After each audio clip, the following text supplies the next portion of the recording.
চট্টগ্রামে নানা আয়োজনে শুরু হয়েছে সনাতন ধর্মাবলম্বীদের রথযাত্রা। বিভিন্ন মন্দির থেকে শুরু হয়ে নগরীর বিভিন্ন গুরুত্বপূর্ণ সড়ক প্রদক্ষিণ করবে শোভাযাত্রাগুলো।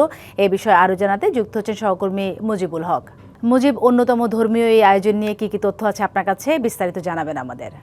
সাথী, যথাযোগ্য ধর্মীয় আবহ এবং ভাবগাম্ভীর্যের মধ্য দিয়ে মূলত চট্টগ্রামে হিন্দু সম্প্রদায় অথবা সনাতনী সম্প্রদায়ের যে অন্যতম ধর্মীয় উৎসব, যেটি জগন্নাথ দেবের রথযাত্রা, সেই বা জগন্নাথ বা যিনি জগতের স্রষ্টা হিসেবেই সনাতন সম্প্রদায়ের যারা অনুসারী আছেন তারা মেনে থাকেন, এবং তার যে মূর্তি সেটিকে একটি নির্দিষ্ট বাহনে করে পুরো নগরীর বিভিন্ন গুরুত্বপূর্ণ সড়ক তারা প্রদক্ষিণ করেন এবং তারা বিশ্বাস করেন এর মধ্য দিয়ে মূলত তার যে কৃপা বা তার যে আশীর্বাদ সেটি তারা পেয়ে থাকেন।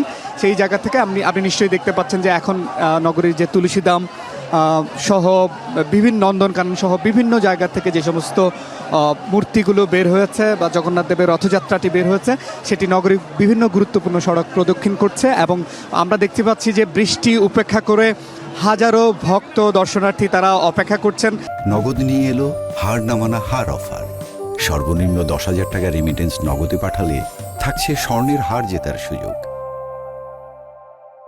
এই রথযাত্রা দেখবার জন্য পাশাপাশি তারা বিশ্বাস করেন যে এই যে তার দর্শন, জগন্নাথের যে দর্শন, সেই দর্শনের মধ্য দিয়ে তারা একটি সুস্থ সুষম অর্থাৎ যুদ্ধ বিগ্রহ মুক্ত একটা পৃথিবী, একটি দেশ তারা পাবেন, প্রার্থনা করছেন এটি। পাশাপাশি আমরা দেখছি যে এই যে রথযাত্রা, সেই রথযাত্রাকে কেন্দ্র করে চট্টগ্রাম মেট্রোপলিটন পুলিশ অর্থাৎ আইন শৃঙ্খলা বাহিনীর পক্ষ থেকেও কিন্তু ব্যাপক একটা নিরাপত্তা ব্যবস্থা জোরদার করা হয়েছে। বেশ কয়েকটি জায়গায় পুলিশের পক্ষ থেকে কয়েক স্তরে নিরাপত্তা ব্যবস্থা জোরদার করা হচ্ছে।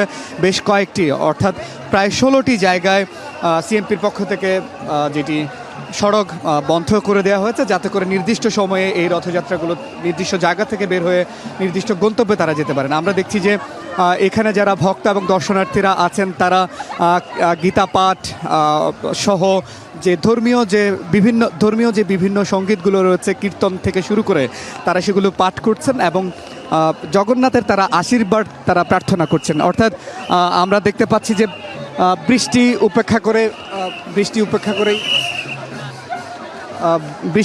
করেই তারা মূলত এখানে অপেক্ষা করছেন, এবং যে কয়টি রথযাত্রা বের হচ্ছে সবগুলি তারা দর্শন করবার জন্য বা দেখবার জন্য তারা আসলে ঘন্টার পর ঘন্টা বৃষ্টি উপেক্ষা করে অপেক্ষা করছেন। তো রথযাত্রা চলছে, আমরা আছি। তো এই ছিল সব মিলে চট্টগ্রামের খবর। ধন্যবাদ মুজিব আপনাকে।